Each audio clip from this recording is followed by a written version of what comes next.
my channel Hema Hangama and welcome to film updates and movie reviews. So రేపు already నేను ఇప్పుడు upload చేసేసరికి ఆ డేట్ అయితే వచ్చేసింది 20th డిసెంబర్న.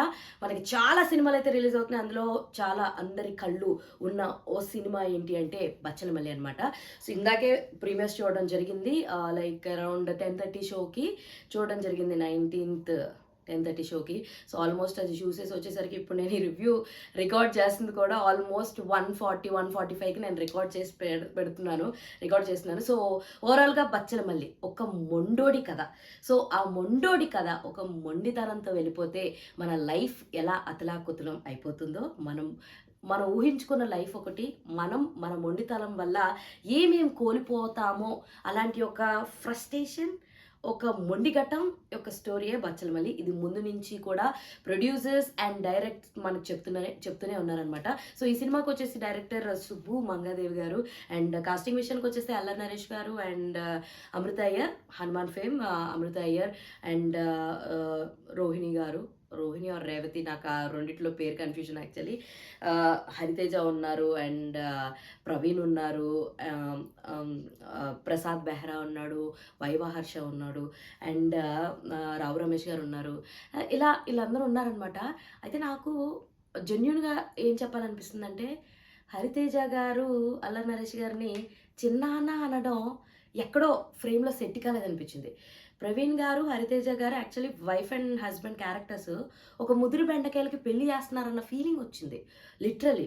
అంటే చిన్న ఆయన అని పెట్టకుండా ఏ అక్కో అలా అని పెట్టుంటే బాగుండేమో అని అనిపించింది. ఎందుకంటే ఫిజికల్ అపియరెన్స్లో తను ఎక్కడా కూడా తనకి ఒక కూతురు వరుస అవుతుంది అంటే, ఒక్కొక్కసారి మనం చూస్తూ ఉన్నాం మన ఫ్యామిలీస్లో చిన్నపిల్లలు ఉంటారు, వాళ్ళకి నేను చిన్నాన్న మామయ్య అనే వాళ్ళకి పెద్ద ఏజ్ గ్యాప్ ఏముండదు అనమాట, మహా అయితే 4. సో ఆ పాయింట్ ఆఫ్లో మనం మేబీ డైరెక్టర్ తీసుకుని ఉండొచ్చు, బట్ స్క్రీన్ ప్లే అయితే చాలా బాగుందండి. ముఖ్యంగా జాతర సీక్వెన్స్లో తారా జువ్వల షాట్ ఉంటుంది, అదిరిపోయింది. నాకైతే అది చాలా చాలా బాగా నచ్చింది. సో ఏంటో మరి ఈ సంవత్సరం జాతర సీక్వెన్స్లు అన్నీ కూడా బాగా హైలైట్ అవుతున్నాయని చెప్పొచ్చు. అటు పుష్పాల జాతర హైలైట్ అయింది, ఇటు మన అల్లరి నరేష్ గారి దాంట్లో కూడా జువ్వలది సీన్ చాలా బాగుందనమాట. అది పిక్చరైజేషన్ మాత్రం అదిరిపోయిందని చెప్పొచ్చు. ఫస్ట్ నుంచి కూడా లైక్ మన సుబ్బు గారు ఎవరైతే ఉన్నారో డైరెక్టరు, ఆయనైతే ఫస్ట్ నుంచి ఒక్కటే పాయింట్లో ఉన్నాడు, ఒక మొండోడు. వాడి లైఫ్లో స్ట్రాంగ్గా కొన్ని తీసుకుంటే ఎలాంటి కోల్పోతాడో, ఆయన రియల్ లైఫ్లో ఒక ఇన్సిడెంట్ జరిగింది. ఆయన మూర్ఖత్వం వల్ల వాళ్ళ మదర్ గారికి ఒక ఇన్సిడెంట్ అయితే ఆయన వెళ్ళలేదు, కోవిడ్ టైంలో నెగ్లెక్ట్ చేయడం, తర్వాత ఆవిడ చనిపోవడం, ఈయన రియలైజ్ అవ్వడం, ఆ పాయింట్ని దీంట్లో తీసుకొచ్చి ఫిట్టింగ్ చేసి ఒక ఫాదర్ అండ్ సన్ కెమిస్ట్రీ, ఓ ఫాదర్ అండ్ సన్ బాండింగ్ని మనకి చూపించడం జరిగిందనమాట. బచ్చలమల్లి క్యారెక్టర్లు అయితే అల్లరి నరేష్ గారు అద్భుతంగా నటించారు అండ్ అమృత అయ్యర్ కూడా కావేరి క్యారెక్టర్లో చాలా బాగా నటించిందని చెప్పొచ్చు. అందరి ఎమోషన్స్ మాత్రం చాలా చాలా బాగున్నాయి.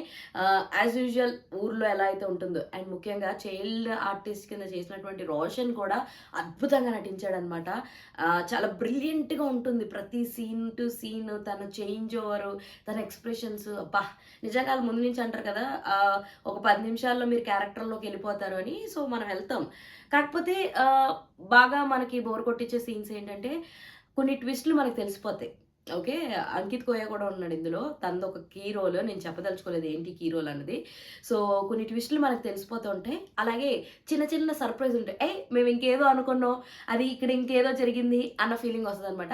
ఆ సర్ప్రైజ్ ఏంటి అన్నది నేను రివీల్ చేయదలుచుకోలేదు, ఎందుకంటే స్పాయిలర్ అయిపోతుంది. బట్ ఓవరాల్గా సినిమా అయితే బాగుందండి. కొన్ని ట్విస్ట్లు అండ్ టర్న్స్ మనం కనిపెట్టేస్తాం, బట్ స్టిల్ సినిమా మాత్రం టేకింగ్ మాత్రం అద్భుతంగా ఉన్నాయి. విశాల్ చంద్ర గారి పాటలు కూడా చాలా చాలా బాగున్నాయి. కొన్ని 1-2 సాంగ్స్ ఏంటో అనిపించింది, కానీ చాలా వరకు అయితే పాటలు మంచిగానే ఉన్నాయి, గ్రిప్పింగ్గానే ఉంది. సో నాకైతే సినిమా బాగా నచ్చింది. మీరు మాత్రం అల్లరి నరేష్ గారిలోని ఈ బచ్చలమల్లి క్యారెక్టర్ మొండోడిని చూడాలనుకుంటే మాత్రం ఇన్ థియేటర్స్ చూసేయండి బచ్చలమల్లి. సో ఇలాంటి ఇంట్రెస్టింగ్ అండ్ మోర్ వీడియోస్ కోసం మీరు ఏం చేయాలి, ప్లీజ్ డూ ఫాలో హేమా హంగామా. వీడియోస్ కోసం హేమా హంగామాకి సబ్స్క్రైబ్ చేసుకోండి, ప్లీజ్ సబ్స్క్రైబ్ చేసుకోండి.